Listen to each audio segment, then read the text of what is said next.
हे friends, कैसे हैं आप। स्वागत है आपका मेरे चैनल में। तो आज कुछ अच्छी सी जानकारी आपको देते हैं। कौन है जो इन दिनों चर्चा में है और कौन है जो इंडियन ओरिजिन की है लेकिन अमेरिका में रहकर उन्होंने मस्त नाम कमाया है। कमला हैरिस, जो कि अमेरिका के भी वाइस प्रेसिडेंट हैं। तो आप सबको उनके बारे में जानकारी होनी चाहिए, तो क्यों ना मैं ही आपको कुछ जानकारी उनके बारे में दे दूं। आपको ये तो पता ही होगा कि वो चर्चा में क्यों बनी हुई है। जी हाँ, चर्चा में वो इसलिए है क्योंकि वो अमेरिका की उपराष्ट्रपति है, यानी वाइस प्रेसिडेंट है। हमारे देश में वो चर्चा में क्यों है, उसका कारण ये है कि वो इंडियन ओरिजिन की है, यानी भारतीय मूल की महिला है। भारतीय मूल की होते हुए उन्होंने अमेरिका में वाइस प्रेसिडेंट का पद संभाला है। भाई, हम भारतीयों के लिए तो हर वो खुशी की बात होती है जहां भारत का नाम आ जाता है, तो हम तो बहुत वैसे ही खुश हैं। तो अब देखते हैं कि उनके चर्चा में रहने के और क्या क्या कारण है। वो एक अश्वेत महिला है, इसीलिए उन्हें लेडी ओबामा भी कहा जाता है। इसी के साथ उन्होंने हिस्ट्री बना दी है। अब हिस्ट्री की जानकारी तो सभी को होनी चाहिए, तो इस चीज की जानकारी के लिए हम आपको सीधे ले चलते हैं हमारी रिपोर्ट, अगली स्टोरी जो मैंने बनाई है। तो आगे चलते हैं। दोस्तों, कमला देवी का जन्म 1964 में हुआ था। वो 7 साल की थी जब उनके माता पिता एक दूसरे से अलग हो गए। उनके माता पिता की मुलाकात यूसी बर्कले में स्टडी के दौरान हुई थी, जहां मानव अधिकार आंदोलनों में भाग लेने के दौरान उन्होंने शादी करने का फैसला किया था। कमला ने हार्वर्ड यूनिवर्सिटी से पढ़ाई की थी। कमला और उसकी छोटी बहन अपनी माँ के साथ ही रही थी, तो उन दोनों के जीवन पर माँ का बहुत प्रभाव पड़ा था। इसीलिए वो भारतीय संस्कृति से गहरे से जुड़ी रही। हालांकि वह दौर अश्वेत लोगों के लिए सहज नहीं था। कमला ने अपनी आत्मकथा द ट्रुथ्स वी होल्ड में लिखा है कि उनकी मां को पता था कि वह 2 अश्वेत बेटियों का पालन पोषण कर रही है और उन्हें सदा अश्वेत के तौर पर ही देखा जाएगा, लेकिन उन्होंने अपनी बेटियों को ऐसे संस्कार दिए कि कैंसर रिसर्चर और मानव अधिकार कार्यकर्ता श्यामला और उनकी दोनों बेटियों को श्यामला एंड द गर्ल्स के नाम से जाना जाने लगा। हार्वर्ड यूनिवर्सिटी में अध्ययन के बाद हैरिस ने कैलिफोर्निया यूनिवर्सिटी से लॉ की पढ़ाई की। 2003 में वह सैन फ्रांसिस्को की शीर्ष आयोजक भी बनी।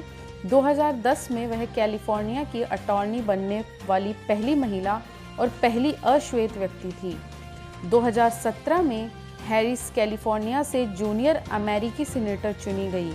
कमला ने 2014 में जब अपने साथी वकील डगलस एम्पहॉफ से शादी की तो वह भारतीय, अफ्रीकी और अमेरिकी परंपरा के साथ साथ यहूदी परंपरा से भी जुड़ गई। हैरिस ने अमेरिका की पहली महिला, पहली भारतवंशी, पहली अश्वेत उपराष्ट्रपति बनकर इतिहास रच दिया है। इसी तरह हैरिस ने कई मिसालें कायम की। अब जानते हैं कि हैरिस ने अपनी मां और भारत के लिए क्या कहा।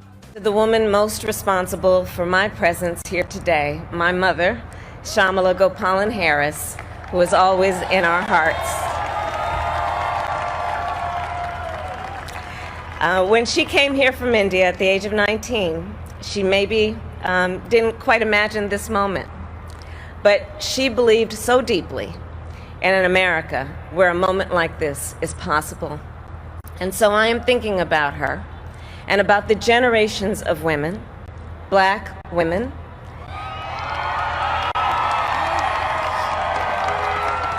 Asian, white, Latina, Native American women,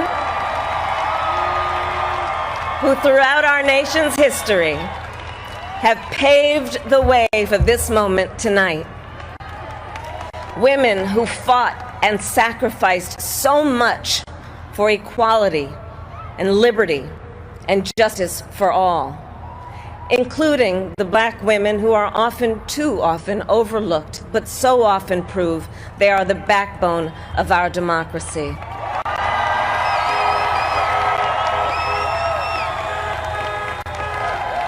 But while I may be the first woman in this office, I will not be the last. Hope आपने पूरा वीडियो देखा होगा, तभी तो यहाँ तक आए हो। लेकिन ऐसे मत जाना प्लीज़ यार, सब्सक्राइब कर लो अगर सब्सक्राइब नहीं किया हो तो। जिन्होंने सब्सक्राइब किया उसको बहुत बहुत बहुत सारा थैंक यू, और जिन्होंने नहीं किया है प्लीज़ सब्सक्राइब कर लो, लाइक कर दो, शेयर कर दो। अच्छी बात है यार, शेयर करो और शेयर किए बिना जाना मत, कमेंट किए बिना जाना मत। और जब आप ऐसा कुछ करते हो रियल में यार बहुत अच्छा लगता है, हम इतनी मेहनत कर रहे हैं, तो आप लोग हमें बढ़ाने में थोड़ी सी मदद कर सकते हो। प्लीज़ प्लीज़ उसे सब्सक्राइब करो, लाइक करो, शेयर करो। Thank you so much.